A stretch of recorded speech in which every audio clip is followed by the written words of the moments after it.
Nos encontramos en el periodo con mayor endeudamiento en la historia del mundo. Jamás pensé que vería una acumulación de deuda tan grande en tan poco tiempo como la que hemos presenciado en los últimos meses. Lo que realmente estamos abordando es la deuda gubernamental, ya que nadie espera que los gobiernos se declaren en bancarrota, aunque sabemos que, ocasionalmente, algunos incumplen sus pagos. Hemos visto varios ejemplos de esto, pero ciertamente no se espera que países como Estados Unidos, Reino Unido, España o Francia incumplan sus deudas en el futuro cercano. La forma en que suelo analizar este tema es utilizando la relación deuda-PIB, porque la deuda no siempre es un problema automático. Depende de los ingresos o el producto que se tenga para hacer frente a dicha deuda. Por ejemplo, imagina que tienes una tarjeta de crédito con un saldo de $50.000. ¿Es eso un problema? Bueno, si ganas $20.000, entonces sí, es un gran problema, probablemente terminarías en bancarrota. Sin embargo, si ganas $200.000, podrías probablemente escribir un cheque y liquidar la deuda sin inconvenientes. Por lo tanto, la respuesta a si la deuda es un problema o no depende de la relación con los ingresos. Así, utilizo la relación deuda-PIB para analizar cuánto endeudamiento tiene un país en comparación con el tamaño de su economía. Si la relación es del 30 o 40%, es una cifra manejable.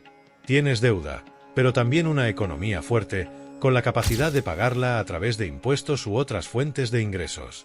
Cuando la relación deuda-PIB llega al 60%, comienzan los problemas, como sucede en Europa con el Tratado de Maastricht, que limita el endeudamiento al 60% del PIB.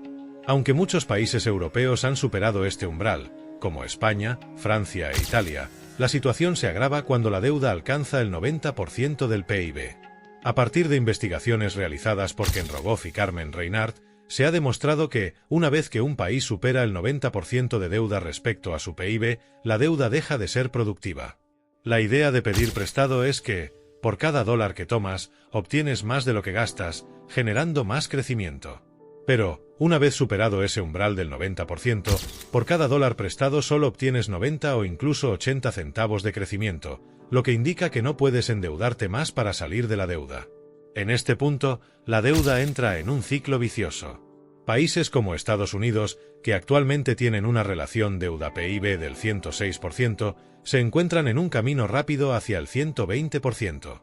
Con el Congreso aprobando $5 billones adicionales en gastos deficitarios y el PIB reduciéndose, la proporción de deuda sigue en aumento.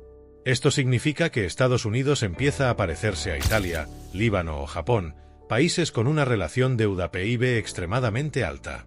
Los defensores de la teoría monetaria moderna, MMT, argumentan que esto no importa, que un país puede tener una deuda del 200 o incluso 300% sin problemas. Sin embargo, esto es un error. La premisa es que siempre se puede imprimir dinero para pagar la deuda, lo cual solo es cierto si estás emitiendo deuda en tu propia moneda.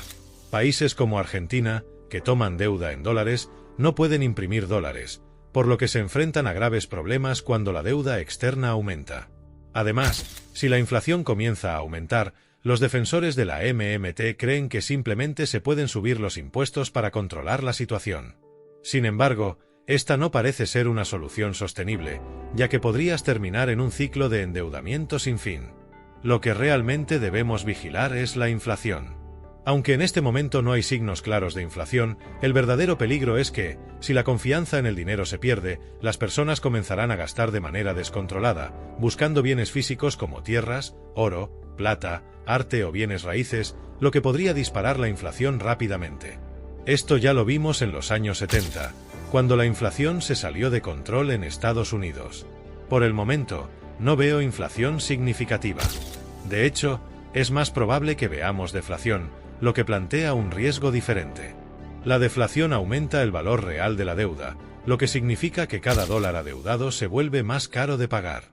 Esto fue lo que sucedió en los años 30, cuando la deflación profundizó la Gran Depresión.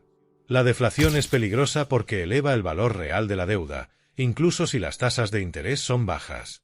Países como Japón han estado atrapados en una trampa deflacionaria durante décadas, y Estados Unidos podría estar dirigiéndose hacia una situación similar. Japón ha experimentado una depresión económica desde la década de 1990, y Estados Unidos podría estar en su segunda década perdida desde el año 2006. Este problema no es exclusivo de Estados Unidos. Muchas economías desarrolladas, incluida Argentina, están atrapadas en lo que se llama la trampa de ingresos medios, donde el crecimiento económico se estanca una vez que se alcanza un cierto nivel de ingresos. Para avanzar, los países necesitan desarrollar industrias de alto valor agregado y adoptar nuevas tecnologías.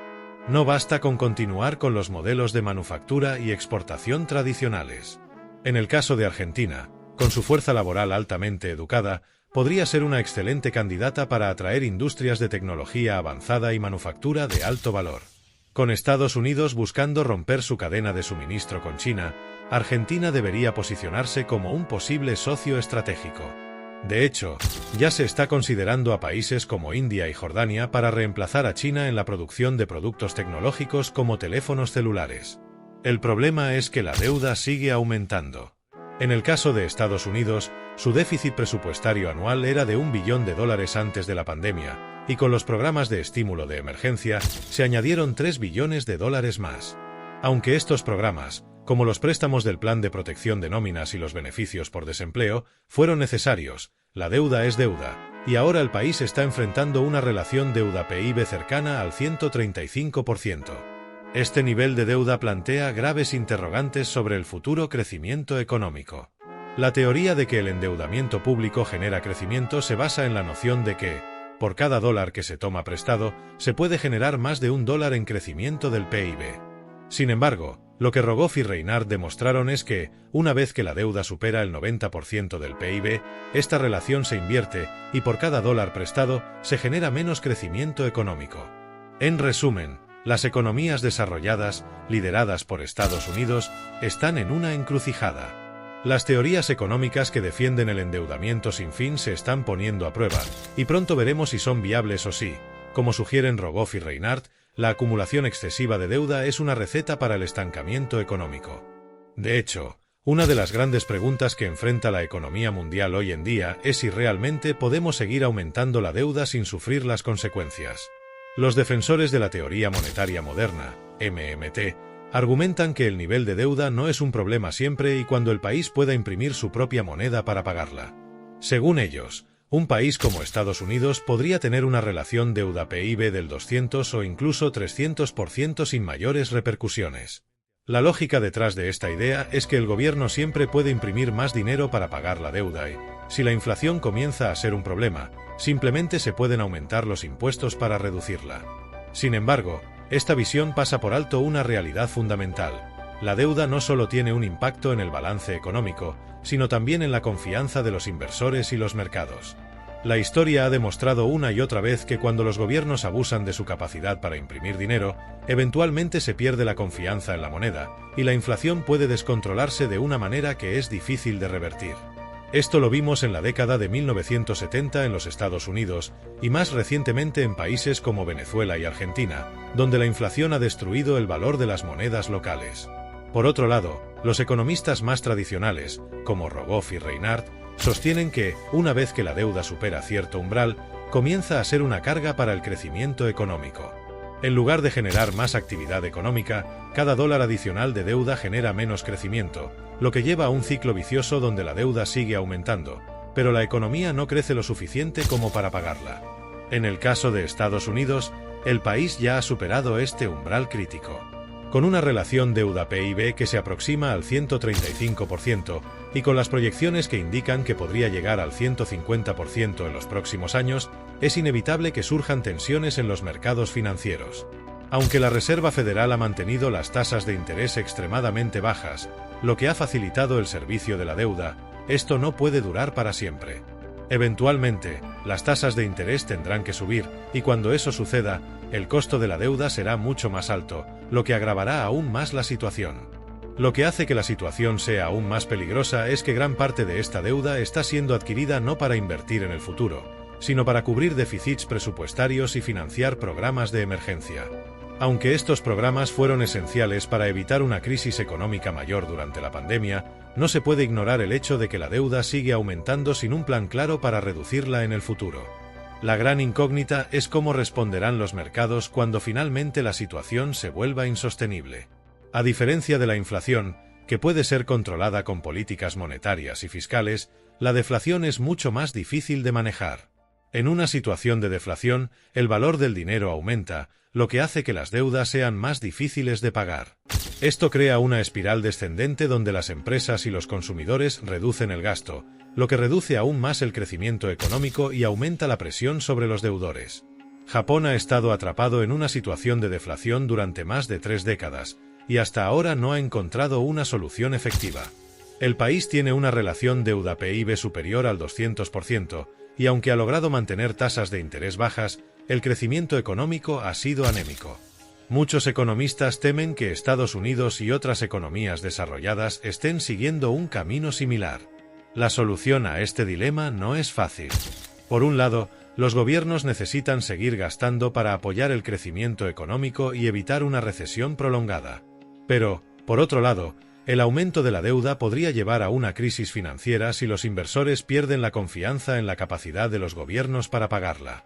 La clave será encontrar un equilibrio entre el gasto público y la sostenibilidad de la deuda, algo que muchos países aún no han logrado. En conclusión, estamos entrando en una era de incertidumbre económica sin precedentes. Las políticas que funcionaron en el pasado, como el endeudamiento para estimular el crecimiento, están mostrando sus límites. Países como Estados Unidos y Japón están enfrentando desafíos estructurales que requerirán soluciones innovadoras y una mayor disciplina fiscal. Si no se aborda este problema, el mundo podría enfrentar una crisis económica mucho peor que una simple recesión.